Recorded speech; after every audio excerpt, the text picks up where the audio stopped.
नमस्कार, मैं हूं संजय शर्मा। आप देख रहे हैं 4 PM न्यूज नेटवर्क।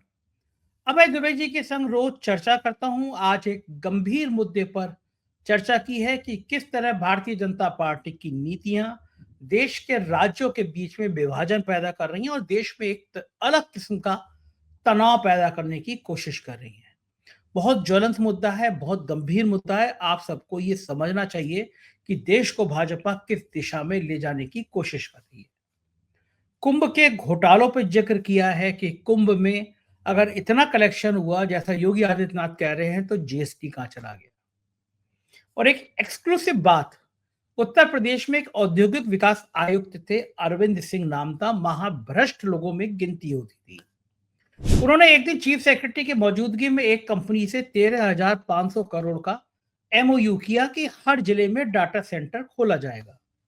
जिस दिन ये एमओयू हुआ उसके दूसरे दिन कुछ लोगों ने मुझे दस्तावेज ला के दिए और कहा कि अरविंद सिंह की ससुराल का करीबी शख्स है ये, और अरविंद सिंह ने एक लंबी डील करके लंबा पैसा लेकर ये काम कर डाला, एमओयू कर डाला। मैंने उस खबर बनाई। मैंने आरटीआई में पूछा कि ये जो कंपनी है, ये कंपनी का पिछला बैलेंस शीट क्या है, क्योंकि जो ऑन रिकॉर्ड दिख रहा था वो कंपनी कुछ ही करोड़ रुपए की भी करनी थी, लाखों रुपए का इन्वेस्टमेंट कर रही थी। उसको 13,500 करोड़ रुपए का एमओयू करा दिया गया। अब खबर छपी है, मैंने आरटीआई में भी पूछा लेकिन आरटीआई में जवाब नहीं दिया गया मुझे। और अब खबर छपी है कि जिन साहब को ये 13,500 करोड़ का एमओयू किया था, उन्होंने अलग अलग जिलों में डाटा सेंटर खोलने के नाम पर 3,500 करोड़ से ज्यादा पैसा कमा लिया, ले लिया, विदेश भागने के चक्कर में थे, अरेस्ट कर लिए गए। बड़ा सवाल यह है कि अरविंद कुमार सिंह अरेस्ट क्यों नहीं किए गए। मैं तो डाटा बता रहा हूं, दस्तावेज दे रहा हूं। मैंने आरटीआई मांगी, मैंने कहा यूट्यूब पे वीडियो मौजूद है मेरा कि मैं उसी के 3 दिन बाद कह रहा हूं कि अरविंद कुमार सिंह का इन्वॉल्वमेंट है। गलत आदमी को दे दिया जा रहा है, लेकिन अफसरों को कुछ कहा नहीं जाएगा। उनको विद्युत नियामक बोर्ड का अध्यक्ष बना दिया गया है। मैंने इस विषय पे भी बात की अभय जी से कि इन्वेस्टर समिट के नाम पे अफसर बड़े बड़े घोटाले करते हैं, इनकी गर्दन क्यों नहीं पकड़ी जाती। बहुत रोचक बातचीत है। चलते हैं अभय दुबे जी के पास। चैनल को सब्सक्राइब करना और ज्वाइन करना ना भूलें। 4 PM न्यूज नेटवर्क में स्वागत है अभय दुबे जी आपका। प्रधानमंत्री जी ने एक महान काम किया है। अंबानी जी के बेटे के साथ वनतारा वाइल्ड लाइफ सेंटर का उद्घाटन किया। 7 घंटे गुजारे, शेर के बच्चे को दूध पिलाया, चिंपांजी, हाथी, जिराफ, डाल्फिन के संग फोटो खिंचाए, वीडियो शूट कराया। और पूरी भारतीय जनता पार्टी के नेता लिख रहे हैं शेर के साथ सवा शेर। शेर और शेर के साथ सवा शेर, 2 शेर। और अनुराग ठाकुर जी के छत पे लाइन लग गई है कि कौन कितनी बड़ी चमचागिरी कर सकता है, शेर की और सवा शेर की। कुछ लोग कहते हैं, रेखा गुप्ता भी हाउस में कह रही थी कि वो प्रधानमंत्री जी जितना काम करते हैं, 24 घंटे 20 घंटे काम करते हैं, कभी छुट्टी नहीं लेते। तो ये जो शेर के बच्चे को दूध पिलाते हैं, शूट करते हैं, कैमरे से फोटो खिंचाते हैं, ये काम के उसमें आता है सर या ये छुट्टी के उसमें आता है? मैं समझ नहीं पाता किस अवधि में गिना नरेंद्र मोदी 2014 के चुनाव में जब प्रचार कर रहे थे, तब वो बार बार ये दावा करते थे अपने प्रचार में कि मैं दिन रात परिश्रम करूंगा। ये उनका बड़ा ही पेट शब्द होता था, मैं दिन रात परिश्रम करूंगा। तो उसके बाद से उन्होंने आज तक छुट्टी नहीं ली है। अब राजीव गांधी बड़े कमतर प्रधानमंत्री थे इनके मुकाबले। राजीव गांधी जब कभी जाते थे कहीं तो समुद्र किनारे जाते थे तो बाकायदा कहा जाता था कि उन्होंने छुट्टी ली है, वो अपने परिवार के साथ समुद्र के किनारे जा रहे हैं। अटल बिहारी वाजपेयी भी छुट्टी लेते थे तो मनाली के अपने घर में जाकर रहते थे, मनाली में उनका घर था, उसमें जाकर रहते थे। लेकिन हमारे नरेंद्र मोदी कभी कोई छुट्टी नहीं लेते हैं, तो सोते वक्त भी परिश्रम कर रहे होते हैं। और खास बात यह है कि हर किस्म के उनके मतलब जिस तरह की वो ड्रेसेस पहनते हैं वो अपने आप में बहुत ताज्जुब की बात है। आप सोचिए, हम और आप अगर किसी वन्य क्षेत्र में जाएंगे, कोई सफारी में जाएंगे, तो उससे पहले क्या हम बहुत अपना एक हैट खरीदेंगे, एक खास तरह की ड्रेस खरीदेंगे, उसके पीछे ड्रेस के पीछे पीठ पे मतलब जो है वो शेर के पंजों के निशान होंगे। ऐसा कभी आपने सुना है कि ऐसा कभी हम करेंगे? नहीं करेंगे हम लोग ऐसा। ज्यादा हम ये कर सकते हैं कि हम लोग जंगल में चलने वाले जूते ले लें, क्योंकि जंगल में चलने पे जमीन अलग तरह की होती है, उससे पैर घायल हो सकता है, हम जूते ले लें। इसके अलावा हम कुछ भी नहीं करेंगे। कैमरा भी हम ले सकते हैं, लेकिन ऐसा नहीं है कि नीचे से ऊपर तक हम खाकी पोशाक में जाएं। जंगल सफारी की पूरी ड्रेस पहले ड्रेस का इंतजाम करें और फिर उसके बाद जाएं। तो हमारे प्रधानमंत्री जी जो है, बड़ा उनका व्यक्तित्व तो नाटकीय है और उनकी नाटकीयता की चरम सीमा है। बिल्कुल जो जिस तरीके से आप देखिए ना, जब कभी वो केदारनाथ की गुफा में जाते हैं तो फिर सफेद श्वेतांग सन्यासी बन के जाते हैं, नीचे से ऊपर तक बिल्कुल सफेद कपड़े पहने हुए, सिर पे एक सफेद वो लपटा हुआ गमछा लिपटा हुआ। उसके बाद में एक दूसरी जगह तपस्या करने गए थे तो वो गेरुआ वस्त्र पूरे पहने हुए थे। और जब वो कुंभ में डुबकी लगाने गए थे तो एक खास तरह का कुर्ता पहने हुए थे ताकि शरीर में कहीं पानी का स्पर्श ना होने पाए उनको ये। और अब वो सफारी भी गए हैं तो आप देखिए, उनको देख के लगता ही नहीं कि वो भारतीय हैं। उनको देख के लगता ये है कि ये कोई विदेशी साहब है जो कि हिंदुस्तान के जंगलों में विहार करने के लिए आया है। अच्छा, मुझे तो अच्छा, सबसे और एक और नई बात और पैदा हो गई है, तीसरी बार जब से उन्होंने बहुमत खोया है तब से नरेंद्र भाई बहुत गंभीर लगने लगे। आप देखिए, पिछले 10 साल में उनकी तस्वीरें इतनी गंभीरता की मुद्रा में नहीं आती थी। बहुत ज्यादा मुस्कुराते, शायद ही कभी मुस्कुराते नहीं है बिल्कुल। पहले तो कभी कभी संसद में कुछ इस तरह की गतिविधियां भी करते थे, इससे लगता था कि कुछ ना मजाक पसंद है, कुछ लतीफा पसंद है। नहीं, बहुत ही ज्यादा जिसे कहते नहीं, एक ग्रिम, अंग्रेजी में शब्द नहीं, एक ग्रिम, बिल्कुल एकदम बहुत ही संगीन किस्म का चेहरा बना के रहते हैं। मुझे लगता है काफी आघात लगा है। और लेकिन नाटकीयता उनकी खत्म नहीं हुई है, नाटकीयता उनके स्वभाव का बड़ा अंग है। अच्छा, मुझे तो सबसे अच्छा तब लगा था जब बंगाल के चुनाव से पहले वो रविन्द्रनाथ टैगोर वाली भूमिका में आ गए थे, दाढ़ी वाड़ी बढ़ा तो दाढ़ी धीरे-धीरे तो हम लोगों ने भविष्यवाणी भी तो की थी कि बंगाल के चुनाव के बाद ये दाढ़ी कट जाएगी, दाढ़ी कट और जाएगी। हुआ भी वही। अच्छा, ये जो नेता होते हैं, मंत्री होते हैं, अनुराग ठाकुर वगैरह, ये लेते हैं बब्बर के आगे सवा शेर, शेर के आगे सवा शेर। तो इनको लगता नहीं है पब्लिक इनकी मजाक उड़ाई होगी? इनके नीचे ट्विटर पे लोग देखिए कितनी मजाक उड़ा रहे हैं इनकी, ट्रोल कर रहे हैं इनको। ये तो उनको पता है कि ये चमचागिरी पर्याप्त है। भाई, मुझे लगता नहीं है कि इन लोगों को इस बात की कोई परवाह है।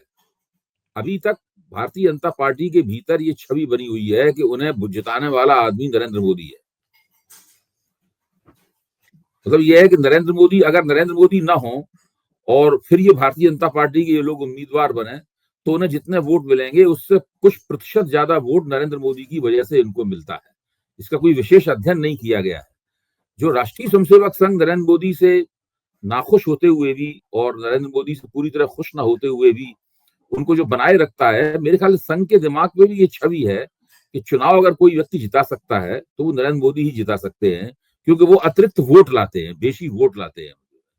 तो जो व्यक्ति बेशी वोट लाता है उसको बड़ा जिसे कहते हैं ना कि बहुत उसकी ठकुर स्वाति बहुत की जाती है। इंदिरा गांधी की भी की जाती थी, नरेंद्र मोदी की भी की जाती है। मेरे ख्याल यही सबसे बड़ा कारण है। हाँ, ठीक, क्योंकि बिल्कुल सही बात इस तरह की चाटुकारिता अटल बिहारी वाजपेयी की भी नहीं की जाती थी। हाँ, कभी अटल जी का किसी ने सम्मान बहुत था, लोग पैर वैर बहुत छूते थे, बहुत सम्मान था उनका। सम्मान इतना था कि एक बार प्रमोद महाजन ने कहा था कि जब अटल जी या अडवाणी का फोन आता है तो हम लोग खड़े होकर फोन रिसीव करते हैं। उनका इतना सम्मान था उनका। मुझे याद है तो वो प्रमोद महाजन का वक्तव्य। लेकिन इस प्रकार की चाटुकारिता कोई नहीं करता था उनकी। इतनी चाटुकारिता तो मोहन भागवत की नहीं की जाती है। हाँ, कोई सही नहीं बात किया है। था। हाँ, वो तो राष्ट्रीय स्वयं सेवक संघ परंपरा है सरसंघ चालक को परम पूजनीय कहने की। सभी सरसंघ चालक परम पूजनीय होते हैं, लेकिन इस तरह की चाटुकारिता कोई नहीं करता। तो दूसरी बात यह है कि प्रधानमंत्री खुद इस तरह की चाटुकारिता को बढ़ावा देते हैं। आप देखिए ना, जो पूरा जो नॉन बायोलॉजिकल होने वाला मामला था, जिस तरीके से उनको जब विष्णु का अवतार कहा गया, देवताओं का देवता कहा गया, भगवान कहा गया, तो बाकायदा वो चुप रहे। उन्होंने चाहते तो खंडन कर सकते थे, बोलकर ये वाहियात बातें बंद कीजिए, मैं भगवान का अवतार वगैरह नहीं हूं। मतलब अगर वो ये कहते तो इनका सम्मान ज्यादा बढ़ता। ये खुद ही उसको मान बढ़ावा देते। वो जी खुद ही मान बैठे हैं कि वो भगवान के अवतार हैं, हाँ, सीधे-सीधे ईश्वर के अवतार हैं वो। गड़बड़ हो गया, ईश्वर के अवतार इस बार लोचा खा गए, वो पूरा बहुमत नहीं मिला उनको, वरना तो वाक़ई में वो कहते मैं विष्णु का अवतार हूँ। अभी विषय पे मैं आपसे बात करना चाहता हूँ, भाषा के मुद्दे पे राज्यों में एक तनाव की स्थिति बन रही है। जिस तरह दक्षिण में हिंदी थोपने का विरोध हो रहा है या हिंदी को तुरंत संविधान से जोड़ दिया जा रहा है, इसके दूरगामी परिणाम क्या होंगे? क्या भारत में एक विचारधारा के आधार पर, एक भाषा के आधार पे कुछ तनाव राज्य और केंद्र के बीच में बढ़ सकता है? क्यों किया जा रहा है ये? देखिए संजय जी, मैं भी हिंदी का आदमी हूं, अंग्रेजी मुझे आती है, लेकिन मैंने सारा काम अपना हिंदी में किया है। आप भी हिंदी के क्षेत्र में काम करते हैं। हिंदी हम लोगों की भाषा है जिसको हम लोग इस्तेमाल करते हैं। हिंदी हमारे जीने का जरिया है। हिंदी की वजह से ही हमारा आर्थिक पक्ष है जीवन का। हिंदी हम ओढ़ते बिछाते हैं, मतलब बिल्कुल हम हिंदी में रमे हुए हैं। लेकिन हम लोग ये नहीं चाहते कि हम किसी को जबरदस्ती हिंदी पढ़ाएं, कानून के दम पे उसको हिंदी पढ़ाई जाए। भारत एक बहुभाषी देश है और भाषाओं के आधार पर राष्ट्रीय आंदोलन चला था। सबसे ये वायदा किया गया था, महात्मा गांधी ने और कांग्रेस के तत्कालीन नेतृत्व ने सबसे वायदा किया था कि अगर भारत जब आजाद होगा तो आपकी भाषा होगी, या भाषा के आधार पर प्रांत बनाए जाएंगे। तो भाषा का इतना महत्व है इस देश के निर्माण में। आजादी हमें भाषा की वजह से प्राप्त हुई। अब आप ये सोचिए कि तमिलनाडु ने राष्ट्रीय शिक्षा नीति 2020 की राष्ट्रीय शिक्षा नीति पर दस्तखत करने से इनकार कर दिया, उसको मानने से इनकार कर दिया। जैसे ही मानने से इनकार किया, वैसे ही केंद्र ने नई शिक्षा नीति को लागू करने के लिए जो धन दिया जाता था, वो 2000 कुछ करोड़ रुपया है, मतलब जो है वो तमिलनाडु को दिए जाने वाला था, उसको रोक दिया केंद्र ने। वो जो पैसा रोक दिया गया, जो पूरी मदद केंद्र ने मदद रोक दी, तो उस पर स्टालिन ने आपत्ति की। तो इस पर शिक्षा मंत्री धर्मेंद्र प्रधान ने कहा कि राष्ट्रीय शिक्षा नीति लागू करना आपका संवैधानिक कर्तव्य है। इसका जवाब तमिलनाडु सरकार ने यह किया कि ये आपकी सरकार की शिक्षा नीति है, ये संविधान द्वारा मैंडेटेड या आदेशित शिक्षा नीति नहीं है। संविधान में कहीं नहीं लिखा हुआ है कि केंद्र सरकार एक शिक्षा नीति बनाएगी और राज्यों को उसका पालन करना पड़ेगा। संविधान में तो शुरू में यह लिखा हुआ था कि शिक्षा का पूरा क्षेत्र जो है वो राज्यों का विषय है। संविधान में ये लिखा हुआ था। बाद में उसमें परिवर्तन किया गया और शिक्षा के विषय को समवर्ती सूची में डाला गया। लेकिन उस समवर्ती सूची की व्याख्या कैसे की गई? समवर्ती सूची की व्याख्या ऐसे की गई, कांग्रेस के मानव संसाधन मंत्री अर्जुन सिंह थे, तो अर्जुन सिंह ने साफ तौर पर ये कहा था कि पाठ्यक्रम बनाना, विषयों को तय करना और शिक्षा का सारा काम ये राज्यों का विषय है, राज्यों को उसे लागू करना है। केंद्र इसमें केवल सुझाव दे सकता है, मदद कर सकता है आपकी। बाद में मोदी सरकार की मानव संसाधन मंत्री स्मृति ईरानी ने भी यही कहा। स्मृति ईरानी का कथन रिकॉर्ड के ऊपर है। स्मृति ईरानी ने कहा कि पाठ्यक्रमों को निर्धारित करना और विषयों को निर्धारित करना ये राज्यों का काम है, इसमें केंद्र की कोई भूमिका नहीं है। अब धर्मेंद्र प्रधान ये कह रहे हैं कि इस शिक्षा नीति को लागू करना एक संवैधानिक कर्तव्य है। अब आप तमिलनाडु का इतिहास देखिए। तमिलनाडु पिछले लंबे अरसे से त्रिभाषा सूत्र, जिसपे आपत्ति की है, 3 भाषा सूत्र, उसको नहीं मानता है। इतनी सरकारें बीच में आ गई, वो दो भाषाएं पढ़ाते हैं, वो अंग्रेजी पढ़ाते हैं और तमिल पढ़ाते हैं, वो तीसरी भाषा पढ़ाता ही नहीं है अपने यहाँ। लेकिन जो केंद्र सरकार के जैसे केंद्रीय विद्यालय वहां पे तमिलनाडु में है, उसमें 3 भाषाओं का सूत्र चलता है। जो निजी प्राइवेट स्कूल हैं वो चाहे तो त्रिभाषा सूत्र को अपना सकते हैं। इसका मतलब ये है कि त्रिभाषा सूत्र अनिवार्य नहीं है। त्रिभाषा सूत्र एक सुझाव है। एक बहुभाषी देश में आप 3 भाषाएं पढ़िए, एक सुझाव है। सारे राज्य उस सुझाव के ऊपर अपने अपने लचीले ढंग से, अपने अपनी स्थानीय जरूरतों के हिसाब से, अपनी अपनी सांस्कृतिक आग्रहों के हिसाब से, अपनी अपनी प्राथमिकताओं के हिसाब से उसको लागू कर सकते हैं। अब ये करके इन्होंने एक ऐसा विवाद पैदा कर दिया जिसकी कोई आवश्यकता नहीं थी। हम सब लोग जानते हैं कि आजादी के बाद देश की राष्ट्रीय एकता पे 2 बार खतरा आया। पहला खतरा तब आया जब भाषावार आंदोलन चले। तो भाषावार आंदोलन चलने में बहुत ही विवाद हुए, जगह जगह गोलियां चली, बड़े बड़े आंदोलन चले, हिंसा बहुत हुई सब जगह, सब नए प्रांत बनने में बहुत वो हुआ। दूसरी बार विवाद तब चला जबकि 60 के दशक में तमिलनाडु को लगा कि उसके ऊपर हिंदी थोपी जा रही है और वहां पर एक जबरदस्त हिंदी विरोधी हिंसक आंदोलन हुआ। उस हिंसक आंदोलन में 60 लोग से ज्यादा पुलिस की गोली से मारे गए। उसका नेतृत्व कर रहे थे करुणानिधि, जो उस वक्त युवा नेता थे, और सीएन अन्नादुरई तमिलनाडु के मुख्यमंत्री थे। लेकिन इसमें एक और खूबी की बात है जो जरूर मैं चाहूंगा कि 4 PM के दर्शकों को बताई जाए, क्योंकि आखिरकार 4 PM सारे देश में देखा जाता है और हिंदी भाषी क्षेत्र के दर्शकों को भी बात पता होना चाहिए। इतना बड़ा हिंदी विरोधी आंदोलन चलने के बावजूद पूरे तमिलनाडु में जो हिंदी प्रचारणी सभाएं थी, तमिलनाडु के हर जिले में उनके दफ्तर थे, गांधी जी के नेतृत्व में खोली गई थी सारी की सारी। उन दफ्तरों के ऊपर एक पत्थर नहीं फेंका गया। अच्छा, कोई हमला नहीं हुआ उन दफ्तरों के ऊपर। अच्छा। इस पर सीएन अन्नादुरई ने एक वक्तव्य जारी किया। सीएन अन्नादुरई ने कहा कि हम हिंदी के विरोधी नहीं है, हम हिंदी को थोपने के विरोधी हैं। ठीक यही वक्तव्य स्टालिन ने जारी किया है। स्टालिन ने कहा है कि हम हिंदी के विरोधी नहीं है, आप हिंदी हम पे थोपिए मत, हम हिंदी का कोई विरोध नहीं करना चाहते। तमिलनाडु में धीरे धीरे हिंदी पढ़ने वालों का प्रतिशत बढ़ता जा रहा है। मैंने इसकी अलग से रिसर्च की है, हमारे पास आंकड़े हैं। देखिए, जितने भी निजी विद्यालय हैं, उन विद्यालयों में हिंदी पढ़ाई जाती है। जो केंद्र सरकार के जितने भी विद्यालय हैं, उनमें हिंदी पढ़ाई जाती है। और भूमंडलीकरण के बाद में अगर किसी तमिलियन को उत्तर भारत में नौकरी करनी है, तो उसे थोड़ा बहुत हिंदी का ज्ञान प्राप्त करना जरूरी होता है उसको। वो लोग इसलिए भी हिंदी पढ़ते हैं। दूसरे, जो हिंदी फिल्में हैं, लता मंगेशकर के गाने तमिलनाडु में क्या सुनते हैं? लता मंगेशकर के गाने नहीं गुनगुनाए जाते, भले वैसे हिंदी ना आती हो, उन्हें लिख पढ़ ना पाते हो हम लोगों की तरीके से। क्या किशोर कुमार के या तमिलनाडु के जो फिल्म स्टार हैं, वो हिंदी फिल्मों में काम नहीं करते? तमिलनाडु की हीरो, दक्षिण भारत की हीरोइनें तो हिंदी फिल्मों में बहुत ही लोकप्रिय हैं। लाइन लगी हुई है लोकप्रिय हीरोइनों की। रजनीकांत तमिलनाडु के कितने बड़े स्टार हैं, कितनी सुपरहिट हिंदी फिल्में उन्होंने दी हैं।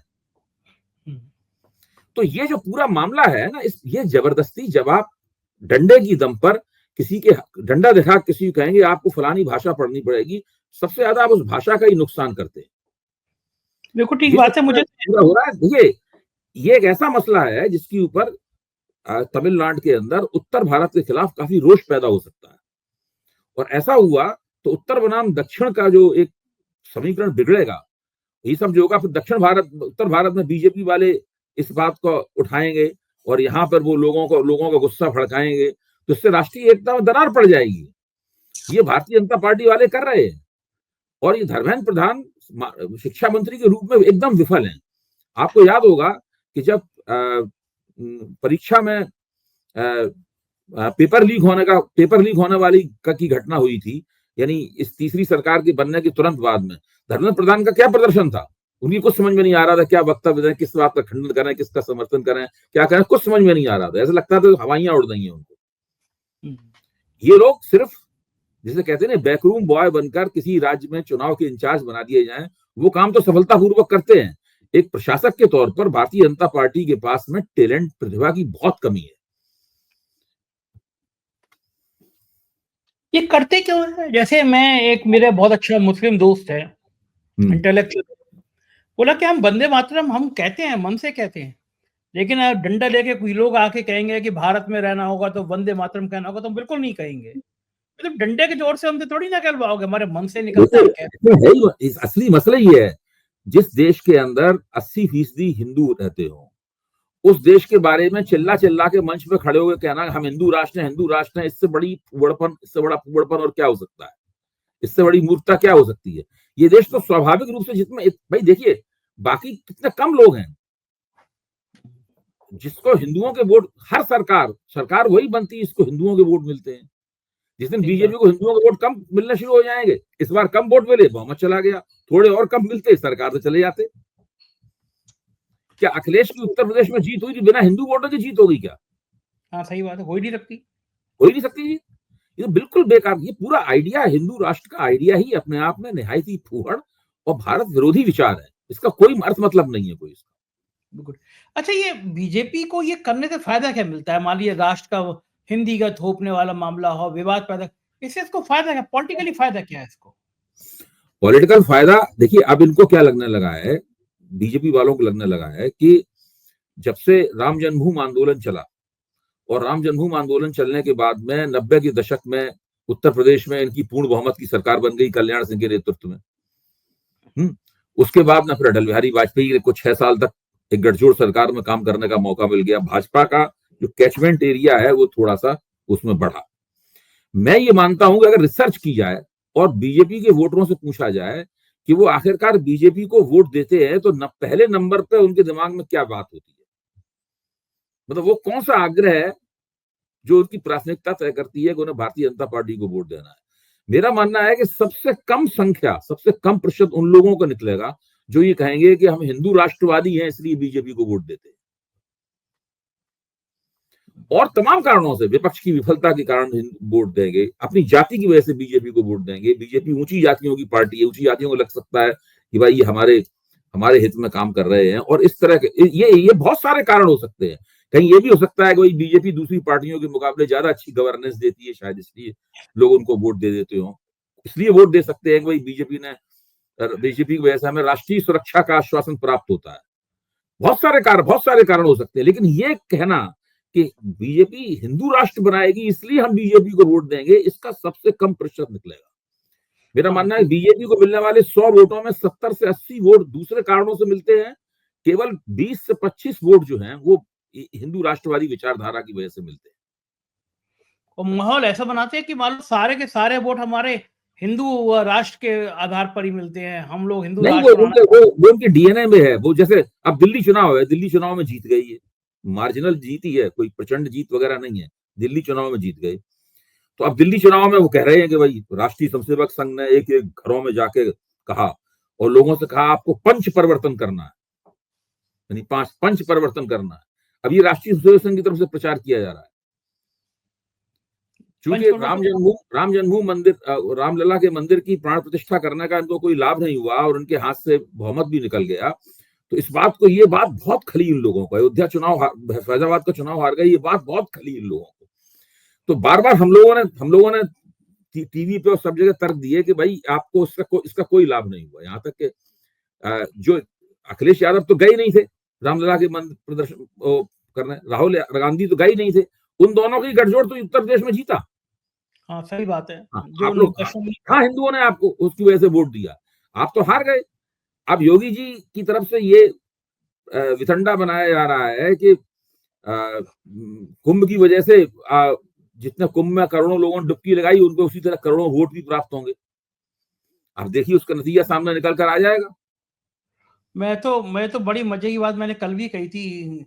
इनके हिसाब से देश की आधी आबादी ने कुंभ में स्नान कर लिया। 60-65 करोड़ तो गिना दिए, 25-30 करोड़ मुसलमान छोड़ दो तो बचे जितने, उसके आधे लोग कर लिया।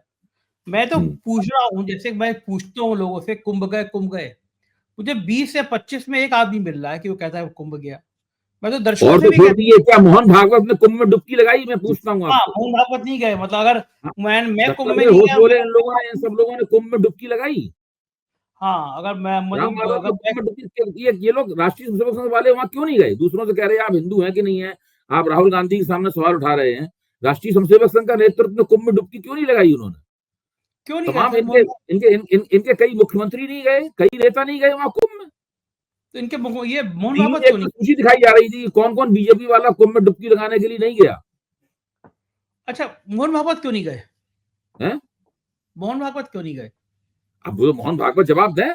मोहन भागवत, भाई बीजेपी वाले सबसे जवाब तलब कर रहे हैं, तो मोहन भागवत को तो स्वतः बताना चाहिए कि हम क्यों नहीं गए डुबकी लगाने के लिए। हाँ, बीजेपी के एक नेता मुझसे मजाक में कह रहे थे कि तुम पापी हो, तुम कुंभ में नहीं गए। मैंने, मोहन भागवत मुझसे बड़े पापी हैं, वो भी नहीं गए। उससे ज्यादा सुविधा थी उनको जाने की, आराम से चले जाते वो तो उसमें चुप हो गए वो। आपने योगी आदित्यनाथ, बीजेपी वालों की राजनीति की शैली यह है कि वो सोचते हैं कि हर चीज को टीवी के जरिए और मीडिया के जरिए अगर नैरेटिव में बदल दिया जाएगा तो उससे हमको राजनीतिक लाभ होगा। दिन रात ये वाला खेल चलाते रहते हैं। कभी कभी राजनीतिक लाभ होता भी है, लेकिन कभी कभी नहीं होता है। अभय जी, मैं एक बहुत मजेदार खबर बताऊं आपको। आजकल इन्वेस्टर समिट चलती है, अभी मध्य प्रदेश की खत्म हुई, यूपी में 3 हुई। तो इन्वेस्टर समिट पे दावा करती है, हर सरकार दावा करती है कि हमारे हजारों लाखों करोड़ का बजट आया। एक 13,500 करोड़ का एएमयू हुआ और उसमें 75 जिलों में 750 डाटा सेंटर बनाने के लिए एक कंपनी व्यूनाट मार्केटिंग सर्विस लिमिटेड आई थी। और ये कंपनी इसने 13,500 करोड़ का एमओयू किया और ये एमओयू फर्जी निकला। ये आज आदमी, ये ठग गिरफ्तार हो गया। मजे की बात बताऊं कि जब ये एमओयू हुआ था, मुझे उसी दिन, मतलब उसके 2 दिन बाद मुझे किसी ने खबर दी, ये जो सज्जन है, ये इनके पास में नोएडा में एक 1 रूम सेट का फ्लैट टाइप का ऑफिस है और ये फर्जी कंपनी है। हमारे यहाँ प्रमुख सचिव औद्योगिक विकास थे अरविंद कुमार, उनकी ससुराल पक्ष से कहीं उनकी दोस्ती वोस्ती थी। तो मैंने इस खबर को चलाया, अरविंद कुमार का फोटो लगा के चलाया कि ये प्रमुख सचिव औद्योगिक विकास है, इसने अरविंद कुमार, इसने एक लंबी डील की है, महाभ्रष्ट अफसरों में से था वो, उसको विद्युत नियामक बोर्ड का अध्यक्ष बना दिया, अभी बना हुआ है। मैंने लिखा, मजे की बात यह कि मैंने आरटीआई भी लगाई कि जिस कंपनी को ये दिया गया है काम, इसकी बैलेंस शीट दे दी जाए कि भाई 13,500 करोड़ का आप काम दे रहे हो, तो कितना कितना इसकी बैलेंस शीट है। तो मुझे आरटीआई में जवाब नहीं मिला। आज खबर छपी है कि इसने लोगों से कहा कि हम तुम्हें अलग-अलग जिलों में डाटा दे देंगे, सेंटर दे देंगे। 3,558 करोड़ रुपए इसने इकट्ठे कर लिए और ये विदेश भागने के फिराक में था और ये एयरपोर्ट पर ये पकड़ गया। ये फोटो मैं दिखा रहा हूँ। इसमें वही अफसर जो अरविंद कुमार है, इसके पास में खड़े हुए हैं। मैंने इससे जो सवाल उठता है संजय जी, इससे तो बहुत आपने बहुत जबरदस्त सूचना दी। इससे एक सवाल ही उठता है कि जो लोग इन इन्वेस्टर समिट्स में, ये जो मेले लगते हैं, मेले ही हैं मतलब ये हैं, हाँ, इन्वेस्टर समिट में आते हैं, इनकी कोई जांच पड़ताल नहीं होती क्या? कोई भी ऐसा, कोई भी चला जाए कि हम बढ़ानी कंपनी चला रहे हैं, इनके क्रेडेंशियल्स नहीं देखे जाते, इनका टर्नओवर वगैरह नहीं पता लगाया जाता, कुछ नहीं होता, ऐसे ही होता है सब। ये ऐसी फोटो खिंचाते हैं। हमारे दोस्त है, दोस्ती है, वो सब कई पत्रकारों का दोस्त है। तो आजकल वो अपर्णा यादव के और ब्रजेश पाठक के संग प्रोग्राम करते रहते हैं। हर 2 महीने में एक प्रोग्राम करेंगे। वो गए, उन्होंने कहा 200 करोड़ रुपए का मैं एक सेंटर खोल रहा हूँ। बड़े-बड़े अखबारों में छप गया उनका, उन साहब का फोटो कि 200 करोड़ रुपए का। 2 रुपए का भी इन्वेस्टमेंट नहीं किया उन्होंने कहीं पे भी।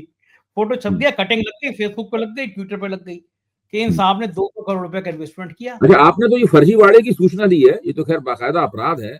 लेकिन जो लोग, जो असली कंपनियां भी जाती हैं और वहां पे जो वायदा करती हैं कि भाई हम आपके यहाँ इतने 1,000 करोड़ का या इतने 100 करोड़ का लाएंगे, उसमें आमतौर पर प्रतिशत ये है कि 13 से 16% के बीच की रियल इन्वेस्टमेंट आता है। अगर 100 रुपए का वायदा किया गया है तो 13 से 16 रुपए का ही वास्तविक निवेश होता है। बाकी सिर्फ ये एक खबर बनती है बहुत बड़ी कि ये निवेश हुआ। मेरे पास बाकायदा इसका डेटा भी है, अगर कभी आप प्रोग्राम करना चाहें तो अलग से ही प्रोग्राम कर सकते हैं कि किस राज्य को कितने रुपए का वायदा मिला कि वहां पर निवेश किया जाएगा और वास्तव में कितना निवेश हुआ। हाँ। इससे पता लगता है कि इस प्रकार के जो मेले होते हैं, इनसे दरअसल कुछ होता नहीं है। तो ये लगाए क्यों जाते हैं? देखिए, ये सारा, देखिए, सरकार 2 तरह के काम करती है। एक तो जमीन पर ठोस काम करती है, हर सरकार कुछ ना कुछ ठोस काम करती है, ये मानना पड़ेगा। बाकी सारे समय सरकार जो है हवा बनाती है। सरकार का कितना पैसा प्रचार में खर्च होता है, ज्यादातर सरकारें हवा बनाने के काम में रहती हैं। एक गुलाबी तस्वीर उन्हें लगा। अब से मोदी जी ने अभी भाषण दिया कि भारत दुनिया की फैक्ट्री बन चुका है। 100% झूठ है, सफेद झूठ। अभी परसों दिया था भाषण उन्होंने। कुछ भी बोलते हैं। अगर भारत दुनिया की फैक्ट्री बन चुका है तो आप सोचिए भारतीय अर्थव्यवस्था की इतनी बुरी हालत क्यों होगी। और शेयर मार्केट बर्बाद हो गया, शेयर मार्केट। बिल्कुल झूठ बोल रहे सब। भारत में सबसे ज्यादा खराब स्थिति जो है ना, तो वो अर्थव्यवस्था की है। बहुत बुरी हालत है। पूरी दुनिया के शेयर मार्केट सही चल रहे हैं, भारत की डूबा हुआ है। अभय जी, कांग्रेस के प्रवक्ता हैं बहुत तेज तर्रार गुरदीप सिंह सप्पल, बहुत योग्य आदमी है। उन्होंने एक ट्वीट किया है। उन्होंने लिखा है कि उत्तर प्रदेश के मुख्यमंत्री योगी आदित्यनाथ ने बताया है कि प्रयाग महाकुंभ के 45 दिनों में 3 लाख करोड़ का राजस्व मिला है, लेकिन फरवरी में उत्तर प्रदेश का जीएसटी कलेक्शन केवल 9,155 करोड़ रुपए प्राप्त हुआ, केवल 14% बढ़ा, यानी सिर्फ 1,300 करोड़ बढ़ा। सवाल यह कि 3 लाख करोड़ रुपए का जीएसटी कहां है? 18% टैक्स करते 54,000 करोड़ का टैक्स होना चाहिए था। बिल्कुल, ये बिल्कुल सही बात। कौन खा गया? सरकार तक पहुंचा, किससे चोरी करी है?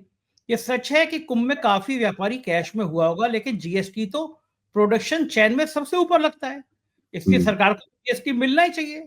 कोई भी सर्विस, कोई भी प्रोडक्ट टैक्स मुक्त नहीं, तो ये टैक्स कहां चला गया?